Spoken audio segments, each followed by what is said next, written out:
Hi everyone, it's Mirela Ciobanu, lead editor with The Papers, and we are live today at Money 2020, where I'm about to speak with one of the greatest minds in blockchain and crypto that I admire and follow for a long time, Dhamodharan. I'm pronouncing it correctly. You're doing very good. Great.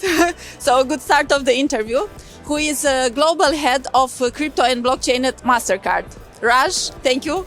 You're very kind. Thanks for taking time. I think we spoke a few years ago. Let's get into it and on what's new here. So a few years ago, when we started our conversation around crypto blockchain, we used to talk about CBDCs and their potential for the payments industry. And back then you spoke about a unifying payment system that would rely on digital assets and real-time payments. How has this journey evolved so far? Yeah, thanks for asking that question. Look, a lot has changed since then. Just a couple of words on CBDC. Many of the central banks, there are a few exceptions of course, but many of the central banks have decided not to pursue a retail CBDC. We've been ourselves participate in several of those pilots, and at the end of the day what people found out is that most of the consumers, if they have a CBDC, they really want to use it in everyday payments. Everyday payments is always about about cards, contactless payments, and simple, secure payments, and so forth. And that is possible through prepaid wallets. Most of the money is already digitized. So I'm not very surprised that most of the central banks have decided not to pursue retail CBDC. So that is played out in that way.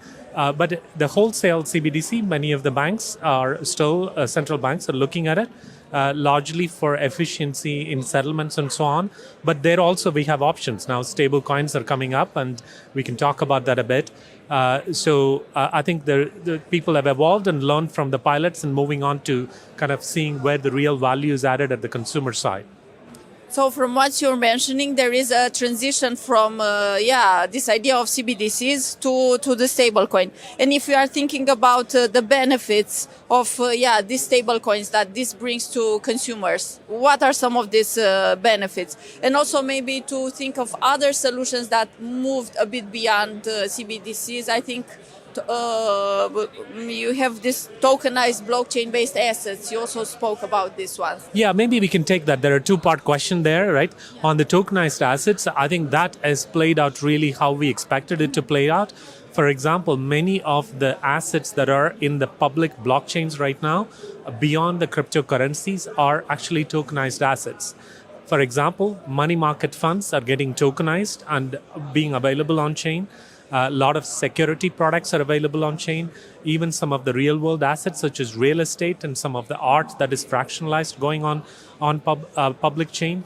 And I think that is the reason that is happening is a couple of reasons. One is those asset owners are looking for new business models, right? They're trying to reach new audiences to be able to offer, for example, a money market fund. People typically would need to, or treasuries, for example, people would need to buy with several hundred thousands of dollars worth of treasuries.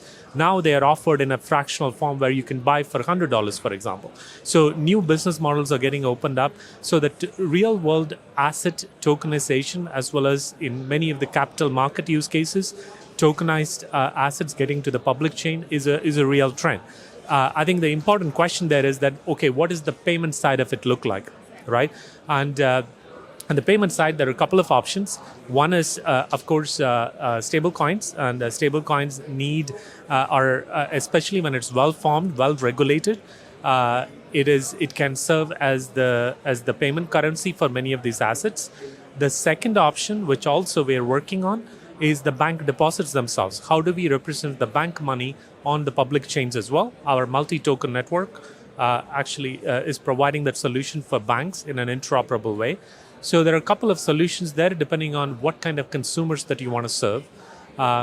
You asked earlier about who wants to use stable coins, right? Not everyone wants to use stable coins. Some consumers, especially in emerging markets, want to use them and others don't. So it's about providing this range of options depending on where consumers are. Yeah, let's dive deep a bit into these options and real use cases that actually Mastercard is developing and is addressing different stakeholders like consumers, SMEs, PSPs.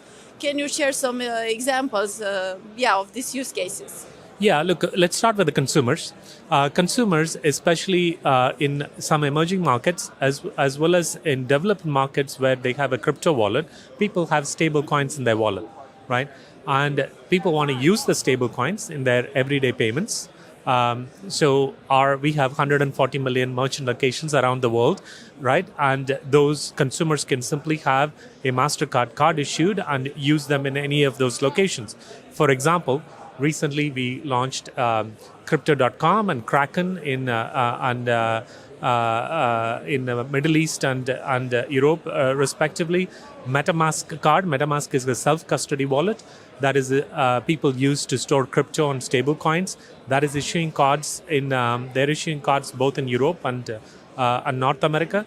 It's a simple way to access your crypto balances. So that is a consumer use case. The second place is consumers may want to do remittances. And that there also stable coins could play a role. End of the day, adding security to that transaction is quite important.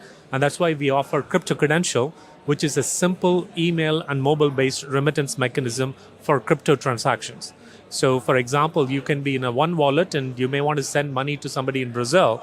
All you need is to know their email address or mobile number, as opposed to going into the blockchain details of how things work. No consumer wants to do that. Right, so we think that those two solutions on the consumer side really help. On the SME side, as well as in the B2B payment side, our multi-token network is really enabling the interoperability between bank money and the digital asset transactions, like the real-world assets that we talked about. They also will support stable coins if that helps enhance settlement, which is quite an important thing. I mean, how fast these transactions are settled. So multi-token network brings the world of the bank money together with the blockchain, if you will, for the benefit of SMEs, for the benefit of B2B players. Yeah, so it's interesting because from what you are saying, and from what we are reading, it seems that stablecoins are a breakthrough for emerging markets, remittances. On the same side, we hear lots of phrases like everyone needs a stablecoin strategy. So implying that stablecoins should be used not only in emerging and developing markets, but everywhere.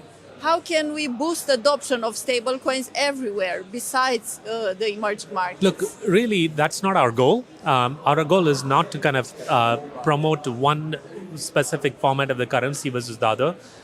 Our principles are very, very simple. We wanted to see whether this helps solve either a consumer pain point or an SME pain point. End of the day, I think stablecoins have the potential to help remittances happen faster, potentially cheaper. But there is a lot of work to be done for this to be a use case where people can engage. Very simply, if I want to send a stablecoin to somebody else, I may be interested in sending the stablecoin. The other person, let's say in Brazil, may have a bank account, or in Philippines may have a bank account or a telco wallet. People are not going to all adopt one form of the currency. So we need to offer people choice.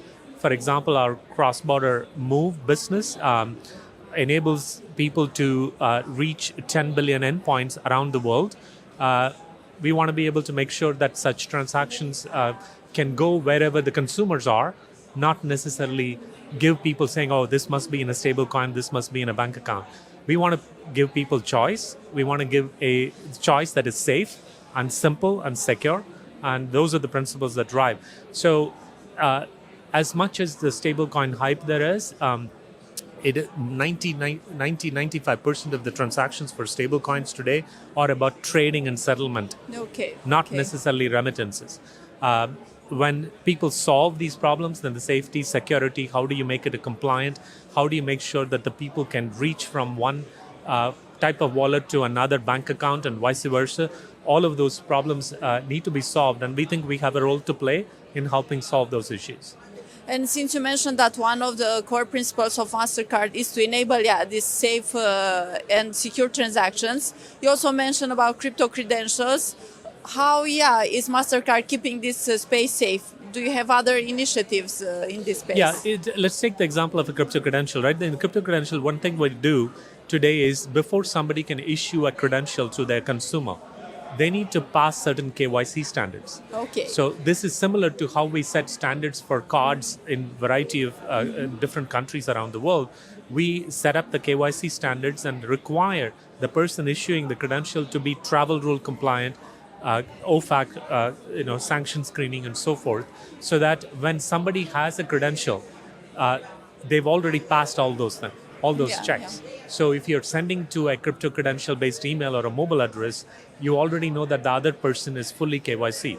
That identity verification and the security is essential if you want to bring the benefits of the crypto and the technology of, as well as the stablecoin technology to the masses. It's really important to have that everyday simplicity as well as the safety and security checks.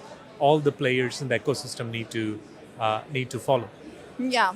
And now for our audience that is formed mostly on traditional banks, merchants, payment service providers, and thinking that they are trying to get themselves educated towards blockchain and crypto payments, what advice would you give to them in 2025 and when everyone talks about crypto and stable coins and there is a big fear of missing out? You're right that people can get swept up in the hype cycle, and often people talk about this, the technology as an end itself. It's usually a means to an end. So end of the day, you got to look at your customers and see, is there a specific pain point that you want to solve for, and whether the products and services can benefit. That kind of a framework always helps. For example, in merchants, some of the merchants may run their business. They may have a crypto business. If you are an acquirer, you may want to support them by delivering some of those payments in stablecoins. So that is a very specific pain point that merchant can have that you could help solve. So that's a simple example of going where the customer is and see whether any of the technology can solve the problem, as opposed to just going for it just for the sake of the technology. And now I'm curious, more of a personal question. How do you get educated, and how do you get to test all these products? How do you get your knowledge into blockchain and crypto? Yeah, look, it is tips and tricks. We have a very, very talented team. So we have a R&D, engineering, product people who've been in the crypto industry, have built products here in our Mastercard as well over the years. So you learn from them, you learn from your customers. So it's I'm not doing it alone. Yeah, okay, great. Thank you, Raj, for today's discussion, and I look forward to meeting you again. Thank you. Thanks for taking time.